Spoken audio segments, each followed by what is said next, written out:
நான் யங்ஸ்டர், நான் வந்து 90% ஈக்விட்டியில் இன்வெஸ்ட் பண்ணுவேன், 80% பண்ணுவேன்னு சொல்றது தப்பு. ஏன்னா உங்களுக்கு மார்க்கெட் சரியும் போது, அது மார்க்கெட் சரியிறது வந்து டெஃபினட்டா எப்பயாவது ஒரு தடவை நடக்கும். அதுவும் ஒரு 15-20 இயர் பீரியட்ல 2 or 3 டைம்ஸ் சரியாம இருக்கவே இருக்காது. அந்த டைம்ல உங்களுக்கு அந்த ஃபிக்ஸட் இன்கம் பார்ட் வந்து உங்களுக்கு கை கொடுக்கும். ஸோ அந்த பேலன்ஸ்ட் இருக்கணும், அந்த போர்ட்ஃபோலியோல ஒரு பேலன்ஸ் இருக்கணும். கண்ணாப்பினான்னு ஃபிளக்சுவேட் ஆகாம ஓரளவுக்கு அந்த ஃபிளக்சுவேஷன்ஸ் மீடியமா இருக்கிற ஒரு போர்ட்ஃபோலியோ தான் நமக்கு தேவை. ஸோ மினிமம் ரெண்டு தேவை, fixed income and equity. Sir, ஒருவேளை வந்து நிறுவனம் அப்படிங்கிறது வந்து நீங்கள் சொன்ன மாதிரி லாங் டேர்மாக இருக்க முடியல, அடிக்கடி மாறுறோம், சுவிட்ச் ஓவர் ஆகிறோம் அப்படின்னா அவங்க வந்து என்ன மாதிரியான ஆப்ஷன் எடுக்கலாம்? ஐ திங்க் பெஸ்ட் இபிஎஃப் தான். இபிஎஃப்லேயே வந்து ஒரு கம்பெனிலேருந்து இன்னொரு கம்பெனி போனாங்கன்னா அந்த அசெட்ஸ் எல்லாம் ட்ரான்ஸ்ஃபர் ஆகிறதுக்கு கொஞ்சம் டைம் ஆகும். பட் ஆனால் இப்போ கொஞ்சம் பெட்டர் ஆகிட்டாங்க.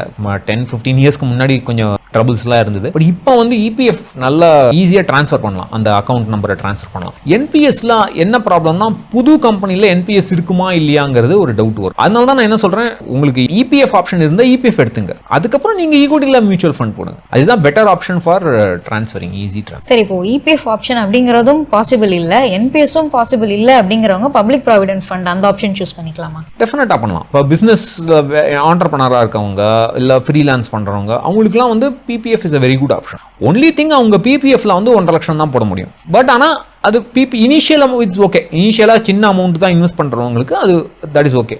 பட் அவங்க 2 பேர் ஹஸ்பண்ட் அண்ட் ஒய்ஃப் தனித்தனியாக 2 இபிஎஃப் வச்சுக்கலாம். ஸோ அந்த மாதிரி கொஞ்சம் அட்ஜஸ்ட் பண்ணிக்கலாம். பட் என்ன ஒரே ஒரு தப்பு பண்ணுவாங்கன்னா, பிபிஎஃப்ல நிறைய பேர் என்ன அட்வைஸ் பண்ணுவாங்க, நீ என்னாலும் சரி வருஷத்துக்கு 1.5 லட்சம் மேக்ஸிமம் பிபிஎஃப்ல போடு அப்படிம்பாங்க. இப்போ நீங்கள் என்னோட போர்ட்ஃபோலியோவில் பார்த்தீங்கன்னா, என்னோட போர்ட்ஃபோலியோவில் 10% கூட பிபிஎஃப் இருக்காது. நான் வந்து இது வரைக்கும் வருஷத்துக்கு மேக்ஸிமம் பிபிஎஃப்ல போட்டதே கிடையாது. அதனால தான் என்னால் வந்து ஓரளவுக்கு வெல்த் பில்ட் பண்ண முடியுது. அது ஈக்விட்டியில் ஃபோக்கஸ் பண்ணனால தான். ஸோ அந்த அசட் அலோகேஷன் ரொம்ப முக்கியம். For youngster 60% equity, 40% PPF. அதாவது நான் சொல்கிறது ஃப்ரீலான்சர், பிஸ்னஸ் பர்சன், அந்த மாதிரி அந்த 40% தான் பிபிஎஃப்ல போடணும். அது 1.5 லட்சம் கம்மியாக இருந்தால் ஓகே, 1.5 லட்சம் கம்மியாக தான் போடுங்க. அதனால ஒரு ஃபோமோ வரும், ஐயோ நான் 1.5 மேக்ஸிமைஸ் பண்ணாமல் போகிறேன், அதை பற்றி பார்க்கக்கூடாது. அப்படி நீங்கள் நம்பிக்கையாக ஈக்விட்டியில் இன்வெஸ்ட் பண்ணால் மட்டுமே உங்களுக்கு இன்ஃப்ளேஷனை பீட் பண்ண ஒரு வாய்ப்பு, இல்லைன்னா கேரண்டீடாக தோல்வி தான். சார், நீங்கள் நிறைய படிக்கிறீங்க, படிச்சுட்டு வந்து எஸ்ஐபி ரூட் வந்து நான் எடுக்கிறேன் அப்படின்னு சொல்லி எடுக்கிறீங்க. நீங்கள் சொன்ன மாதிரி ரிட்டர்ன்ஸ் பார்க்குறீங்க, நிறைய ரிட்டர்ன்ஸ் வருது. அப்போ உங்களுக்கு வந்து தோணலையா, நம்ம வந்து எஸ்ஐபியில் பண்ணதுக்கு பதிலாக டேரெக்டாக வந்து நான் வந்து ஸ்டாக்ஸில் பண்ணியிருக்கலாமே அப்படின்னு எங்கேயாச்சும் தோணியிருக்கா? இல்லை, நான் ரொம்ப லேட்டாக தான் ஸ்டாக்கில் இன்வெஸ்ட் பண்ண ஆரம்பித்தேன். அதுவே மேபி தப்பான்னு தோணுது இப்போது. அதுவே தேவையில்லாத அணிதான். 10% தான் ஸ்டாக்கு. பட் அப்போ வந்து நான் ரொம்ப கிளியர், எனக்கு வந்து டைமே கிடையாது.